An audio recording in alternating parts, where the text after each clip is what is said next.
Hi, I'm Cynthia Denew, And I'm Skyreader Sherry. Welcome to our program. and tonight we're going to be talking about how Uranus is in conjunct the eclipse that happens on December 4th and what that means.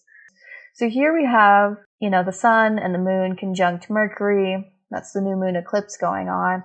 And Uranus is this symbol right here in Taurus, which is this symbol. So we're just going to circle that real quick. So this is Uranus in Taurus, and it is making an inconjunct to the eclipse. So Skyreader Sherry, what exactly does it tend to mean when an eclipse is in conjunct Uranus? With this kind of combination, I would expect that there's going to be an uptick in earthquake activity. And with the signs we have involved with Taurus and Sagittarius, both have to do with banking. So I would expect that there's going to be some sudden, unexpected events where banking is concerned, some changing coming up, like we've been experiencing the coin shortage, something that requires a change, something that requires an adjustment due to unforeseen circumstances. That's kind of the heart of what I'm seeing there.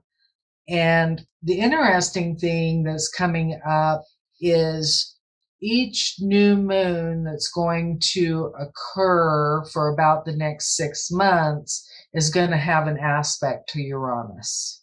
Oh. So because of the degrees it's at. So Okay.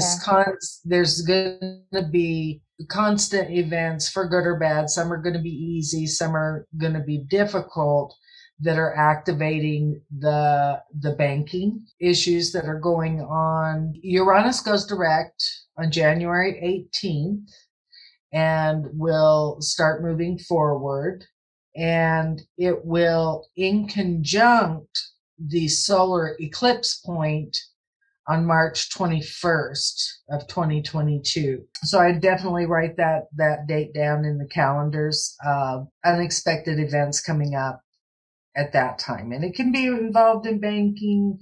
It can be issues with commerce, which we're already having issues with international commerce. This can come up again. And again, it's going to be Uranus is going to be coming back into that Saturn square, which I know is a topic for another time. What's your perspective on the inconjunct aspect as far as spiritual growth and psychological development and those type of topics? I mean, for me, Uranus and Aquarius is it's where we break free of our chains, right? Wherever we've been held back, oppressed, or where we've been kind of put in a box by Saturn, right?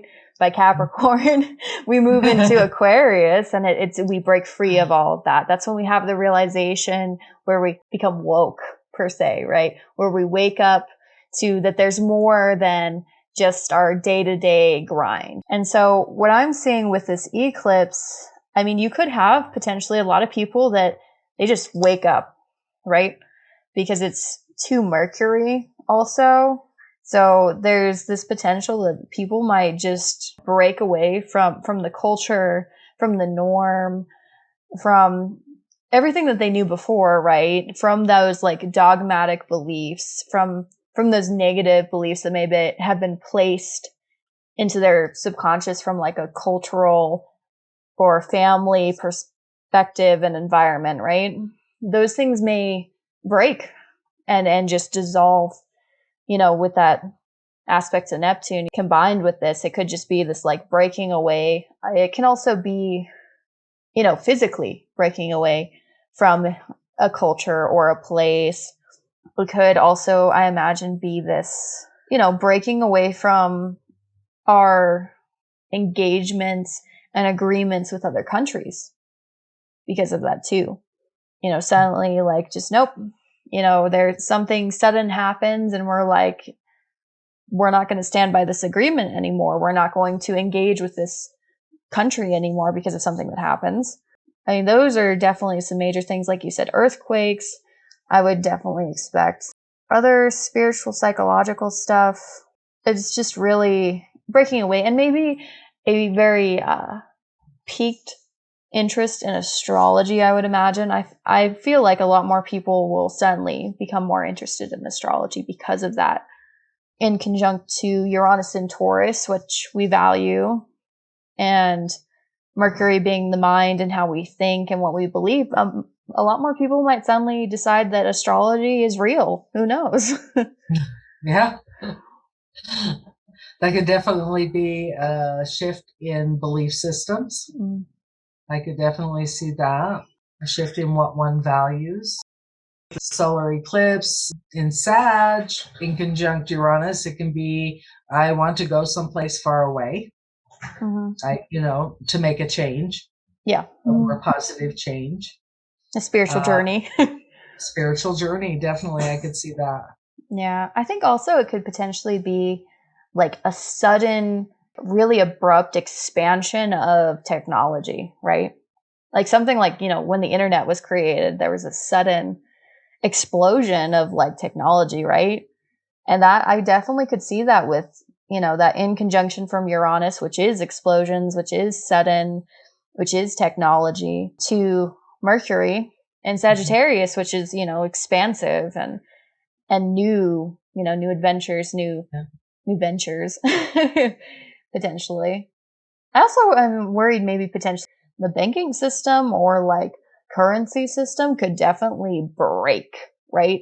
Like the whole system could break down with that aspect if you were looking at it. Collapse. Because that's such an intense aspect. And because also not only is it Uranus, breaker of chains, but also breaker of all things. Right. It's also, an in conjunction, which is ruled by Uranus. So it's like this double Uranian energy. Plus, also with, Jupiter being in Aquarius, that intensifies this aspect. Yes, because Jupiter rules the eclipse. The eclipse. And Jupiter is in the sign that Uranus rules. Right. So this really increases the energy in the planetary field at this time because of how much real Uranian energy is actually going on. Yeah, I think that about does it. So we're going to be looking at the ruler of the eclipse and how it's being squared by Mars. So that's going to be a pretty important and intense aspect. Yes. Especially because Mars co-rules the eclipse. So. Yes, co-rules the eclipse. So. And we'll talk about that more next time. So we'll see you guys later. Bye. Bye.